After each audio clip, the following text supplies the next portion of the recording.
2-3 асуулт байна. Нэгдүгээрт энэ төвшийн тогтвортой байдлын зөвлөлөөс бол байнга л өгöd байгаа нэг зөвлөгөө байгаа шүү дээ. Наад нэг төсвийнхөө дотоодын нийт зүйхтийн эзлэх хувь хэмжээг 25% түргчихээ гэдэг. Энэ тоо руу ерөөсөө л нөгөө хязгааргүй ойртох гэдэг шиг л ерөөсөө тэгэл ойртол тэгэл ерөөсөө хүрэхгүй яваад байгаа. Тэгэхээр энэ дээр одоо төсвийн тогтвортой байдлын энэ тал дээр бас нэг энэ миний энэ асуултад хариулж өгнө үү? Энэ яагаад энэ засгийн газраас оруулж ирж байгаа энэ ерөн төсөөллүүд яагаад энэ хүрэхгүй байгаа гэдгийг. Яагаад гэвэл энэ 25% руу ороод ирэхээр төсөв өөрөө инфляцийг өдөөгч биш болтгол юм байна л да. Тэгэхээр энэ дээр төсвийн тогтвортой байдлын зөвлөлд дөрвтэй хариу нааш нь өгвөл сайн байна. За, Наранбаяр гишүүний асуултанд хариулъя. Төсвийн тогтвортой байдлын зөвлөлийн гишүүн Инх бод. Тэгэхээр бидний төсвийн зардалтай холбоотой асуудлыг яриад байна. Энэ маань эдийн засгт оролцооны түвшинг ерөнхийдөө цаад утгаараа ярьж байгаа гэсэн үг. За, ер нь бид нар Монгол улс дотоодын нийт бүтээх төсвийн зарлага өнгөрсөн хугацаанд буюу өнгөрсөн 2000 оноос 2023 оны тоо шинжилгээнд дээр экономик шинжилгээ хийж үзэхэд ер нь эдийн засгийн өсөлтийг бодит эдийн засгийн өсөлтийг хангахад манай төсвийн зарлага дундчаар 27% тавихад их зохимжтой гэж гарсан байна. Тэгэхээр өргөн мэдүүлсэн энэ төсвийн хүрээний мэдгэдлийн төсөл төрөл дотоодын нийт бүтээтгүнд эзлэх хувь хэмжээ 31.9-с 28.6 хүртэл ингээд бууруулахаар явж байгаа. Гэхдээ ерөнхийдөө энэ зарлагын өсөлт нь одоо 2024 он хүртэл огцом өссөнтэй харьцуулахад бол жишээлбэл энэ өсөлт бол жишээлбэл нэлээд өндөр. За, нэмж хариулах уу? 5 дахь микрофон. Тэгэхээр та бүхэн мэдж байгаа улсын хурлд жишээлбэл 2025 оны 6 дугаар сард төсвийн тодтголыг боловсон улмаар одоо төсвийн хүрээний мэдээллийг нэмэлт өөрчлөлт оруулсан. Тэр үед бол 25-нд батлагдсан төсвийн зарлагыг 1.9 их 80-аар бууруулж байсан. За, харин 26 оны төсвийн зарлагын өсөлтийг 4.5% хатгасан хэд хэлсэн өмнөх алдааг бол засч байсан. Ер нь цаашдаа төсвийн зарлагын өсөлтийг цаашд хэд хэлэхгүй байх нь макро эдийн засгийн тогтвортой байдал, төсвийн тогтвортой байдалд бол за цаашаа эдийн засгийн одоо тогтвортой өсөлтөнд бол чухал нөлөөтэй байна. Эдийн засгийн өсөлтийг засгийн газар болохоор 6%-аар төсөөлжээ. За, тэгтэл одоо хамгийн доогор төсөөлсөн нь бол төсвийн тогтвортой байдлын зөвлөл 5%. Тэгээд Дэлхийн банк болохоор 5.5%. За, олон улсын валютын сан 5.2% гэж. Тэгэхээр энэ хэрвээ зүгээр энэ өсөлтөд төсөөлсөн өсөлтөд хүрэхгүй бол яах вэ? Засгийн газар одоо 6%-аа хүрэхгүй. Төсвийн тогтвортой байдлын зөвлөлийн 5% руу орчвол энэ чинь нөгөө цалин хөлсний юу чи ингээд бүгд л дутаад эхэлнэ шүү дээ. Тэгэхээр энэ дээр ямар нэгэн тийм B план гэдэг юм уу, тийм эрсдлийн төлөвлөгөө байна уу гэж асуух гэсэн. За, 2 дугаар асуулт. За, энэ саяны асуултыг бол одоо засгийн газраас асууж байна. За, 2 дугаар асуулт бол энэ хөрөнгө оруулалтуудыг яах вэ? За, нэг ч одоо шин юм байхгүй гэж. Тэгэхээр энэ боловсролыг дэмжих чиглэлгээд 2026 оны зарлаад энэ Азийн хөгжлийн банкаар бид нэг 130-аас 150 сая долларын хэмжээтэй зээл аваад ингээд сургууль цэцэрлэгийн барилга бариулахаар ингээд явж байгаа. Энэ маань одоо саяны зээлийн хууль буцсантай холбоотойгоор энэ маань хэрэгжих боломжтой болж байна уу, боломжгүй болж байна. Энэ дэр нэг шулуухан хариулаад өгөөч гэж хүсэх гэсэн. За, 3 дугаарт тэтгэврийн асуудлыг энэ Баян зүрх дүүргийнхаа сонгогчтой уулзаа явахад ахмадууд бол бүгд л ярьж байна. Энэ тэтгэвэр чинь за 10% нэмнэ гэдгийг бол ойлголоо. Хувийн тэтгэврийн сан эдрийг хизээ оруулж ирэх гэдэг юм вэ? Бас энэ тэтгэврийг тогтоолохын сонголтуудыг бий болгож энэ урагшаага эндээсээ бас энэ хөрөнгө хуримтлалыг бий болгож иж эндээсээ жишээлбэл бонд босгож идэр янз янзын одоо хөрөнгийн янз янзын менежмент, ассет менежмент явж идэг. Тэгэхээр энэ дээр бас засгийн газар ямар бодолтой хэр одоо энийг хурдан явуулах вэ? Энийг асуух гэсэн. За, 4 дугаар асуудал байна. За, энэ нэмийн үртгийн албан татвартай холбоотой энэ ер нь нэмийн үртгийн албан татварын хуулийг дагалдуулж оруулж ирэх гэдэг шиг байна. Энэ дээр 13.10 гэсэн нэг хуулийн заалт байна. За, миний сунгаад өгч. За, 1 минут сунгээ.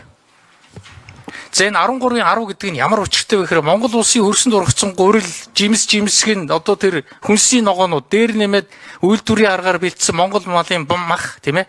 Эдгээрийг борлуулж байгаа тохиолдолд 10% татварыг авахгүй. 0.9 гэсэн ийм сайн заалт бий. Гэтлөө шүү дээ. Энэ залт дээр 13 11 рүү ороод ирэхээр юугээ заачиж чинь гэхээр дамжуулан борлуулагч бол энэ залт хамаарахгүй. Өөрөөр хэлбэл 10% нь авна. За ингэснээр юу болж чинь гэхээр аж ахуй нэгжүүдтэй тэр үйлдвэрлэгчтэй түрээсийн гэрээ байгуулж байгаа юм байгууллагууд бол одоо нойлж байна. Одоо E-Mart ч гэдэг юм уу, Carrefour ч гэдэг юм уу, одоо тэр Номин ч гэдэг юм уу. Энэ томоохон сүлжээтэй энэ дэлгүүрүүд бол Монголд үйлдвэрлэсэн юм хүнсний бүтээгдэхүүн дээр бол нойлж байна. Гэтэл одоо жижиглэн борлуулж байгаа энэ газрууд бол авсаар ба 10%-ийнхаа нөөтийн дотор. Энийг нийтд нь одоо ингээд чөлөөлчих болдгоо юм. Тэр дамжуулан борлуулагч гэдэг чинь аль ч хуулинд байдгүй юм билээ шүү дээ. За сүүлийн асуулт энэ цалин тэтгэврийн асуудал байна. Цалин хөлсний асуудал. За яг энэ үйлдвэрчний хэвлэл бас ажил хаяад ингээд тухайн үедээ зандаа шатрын засгийн газрын үед бол үндсэн цалин бол 50%-аар нэмсэн. За 12 сартаа хуваагаад хөрөхгүй цулгууд ингээд явсан. Гэтэл одоо сая одоо 11 12 ч гэдэг юм оны бөксөнд байсан бүх одоо санхүүжилтийг наашин татчих ирээд бүх одоо цалингийн бүтцийн шинжилгээг буцаага хийчихлээ. Цалингийн бүтцийн шинжилгээг. Цалингийн бүтцийг шинчилжээж бид үндсэн цалинг нь нэмэх юм орон зайг бий болох байсан. Энийг буцаага хийчлээ. Одоо ингээд сонсоод хад яг энэ сангийн яам бол 600 тэрбум төгрөгийн одоо шинээр ийм санхүүжилт хэрэгтэй. Гэтэл цалингийн сан чинь ерөөсөө боловсролын салбарын 4.3 их 80-ийн 3.3 их 80 энэ цалингийн сан баг шүү дээ. Ингээ урсгал зардлынхаа бүр 80 орчим хувь ингээ эзэлсэн. Ийм одоо юм дээр ямар ч орон зай байхгүй. Тэр 600 тэрбум яаж болж авах гэж байна. Энийг бас тодруулах гэсэн баярлалаа. За энэ төсвийн зарлагын дотоодны бүтээтгүн эзлэх хэмжээг тасралтгүй бууруулах бодлого барьж байгаа. Тэгжээж энэ орон зай хувийн хвшилтийг дэмжих юм бодлогыг хэрэгжүүлэх болцоо үүснэ. За 24-нд 37 байсан. 25-нд 35 болсон. За одоо бид нар ингээд 27-нд 31.9, 28-нд 30.4, 29-нд 28.6% хүрэхээр тооцоод энэ төсвийн зардлыг тасралтгүй үе шаттай бууруулж байгаа. Энэ нь өөрөө зах зээл дэх төрийн оролцоог бууруулах бодлого. Нэг асуудал.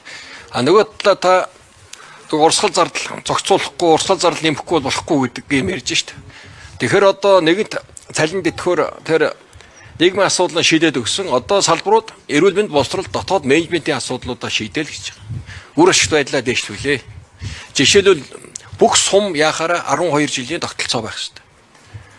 Нэг ангид 5 хүүхэдтэй, 7 хүүхэдтэй ийм л зардал, урсгал зардал нь хөндөр тогтож байгаа сургуулийн байгууллагууд одоо олон байна л да. Тэгэхээр үр ашигын сайжруулалт дундын одоо сум дундын одоо 12 жилийг бий болгоё. Ингээд нэг босрлын салбарын ингээд баг дунд ахлах сургуулийн юу жоохон алдагдсан байна гэж үзэж байгаа. Тэгээд энэ мэтлэнгийн дотоод нөөцөө нэлээ шахан даа өөр арга байхгүй. Эрүүл мэндийн салбарт бол эмийн зардлуудыг багасгах, эмэнд олгох зарим урамшуул хөнгөлтүүдийг суллах, за тэгээ үүсгээг одоо илүү захимжуулах гэх мэтийн дотоод арга хэмжээнд аавна. Одоо засгийн газар өөрөө хэмнэлтийн горимд өөрөөгөө шахаж дотооддоо мөнгөөр хийх ажлуудаа хийж энэ хэмнэлтийг л одоо гаргана. Тэгжээжлэнд одоо энэ багтахгүй таавар мэдж байгаа өөр урсгал зардал нэмэх болцоо байхгүй. Тэтгэврээ ямарсан хуулийн дарт нийлүүлээ 10%. Одоо багш эмчнэр бол маш сайн одоо боломжийн одоо нэмэгдсэн. Энэ боловсролын салбарын хоших зардлын бараг 90% болцсон байна. Багшийн цалин эзэлж байгаа юм байна. Их хөндөр гараад ирлээ. За боловсролын салбарын цалингийн сан 3.2 их 80-аас 4.2 их 80 болж нэмэгдэж байгаа. 27 онд боловсролын салбар Монгол улсын нийт төсвийг төсөв 6.2 их 80 төгрөг хүрэхээр ингэж тооцоологдож байна. За боловсролын салбарын төсөв нэмэгснээр дотоодны бүтээгдэхүүний 7% баг хүрж байна. Улсын төсвийн зардлын 22% боловсролын салбарт очиж байна. Тэгэхээр их хөндөр.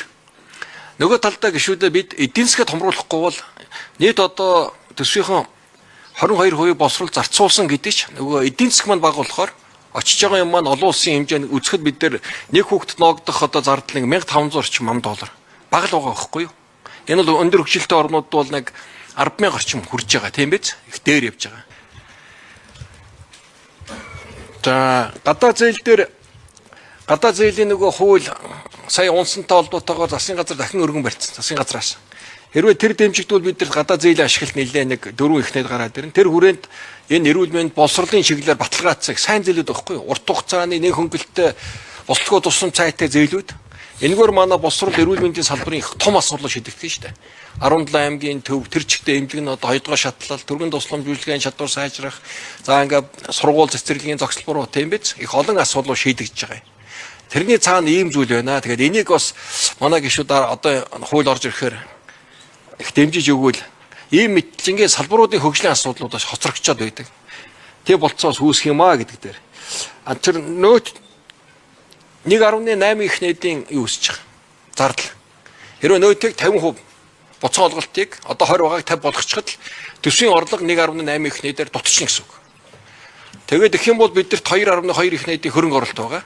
2.2 их нийтийн төгрөгийн хөрөнгө оруулалт чинь 400 болно л гэсэн үг. 400 тэрбум үлдээл бус нь буцаан олголт болгоод гарч байна. Тэгэхээр бид энэ эхэлсэн төсөл хөтөлбөрүүдэд орчлуулах нь зайлшгүй хэрэгтэй байгаа. Зогсоож болохгүй. Энэ чинь 3.6 их нийтийн хөрөнгө төсөв хөрөнгө оруулалтын нөгөө гүйцэтгэл яваад байдаг. Энд чинь 2.2 нь бас дутуу очиж байгаа дээр ахаад 1.8-ын нөөтөөр буцаагаад мөнгөний татаад авчих юм бол тэр ажил байхгүй. Тэрний цаана чинь олон зуун аж ахуй нэгж хөрөнгө оруулалт энэ бүтээн байгуулалтын олон ажил зогсчих юм эрсдэл байгаа тул энэ нөөтийн буцаан олголтын хуулийг хойшлуулъя. Хүчингү болгоё. Одоо энэ амар мөрдөж эхлэх нь арай цаг үед болоогүй байна л гэж хэлэх гээд байна. Тэр 13.10 за сангийн.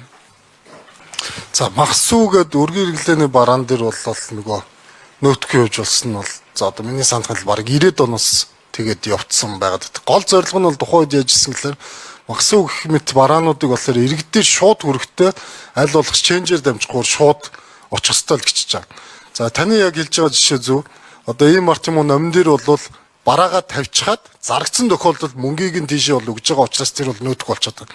А 8 нэрийн барааны дэлгүүр дээр очихлаар 8 нэрийн барааны дэлгүүр бол худалдаж авчаад дамжуулан зарж байгаа учраас нөөтгчээд байна. Тэр яг хөө энийг бол яах ёстой гэхээр нэг бол бүх талд нь асуудлын тооцож явах, нэг бол энийг бүх нийтээрээ нөөтөдүүлдэг ийм л зарчимлага явах ёстой юм байна. Уул нь бол тэгсэн тохиолдолд бол энэ асуудал бол бүрэн шийдэгдэнэ. Нөөт бол өөрөө бол хэрэглээний л одоо татвар шүү дээ. А тэрнээс аж ахуй нэгж дээр бол ачаал үүсгэхгүй ийм л татвар одоо болно тий.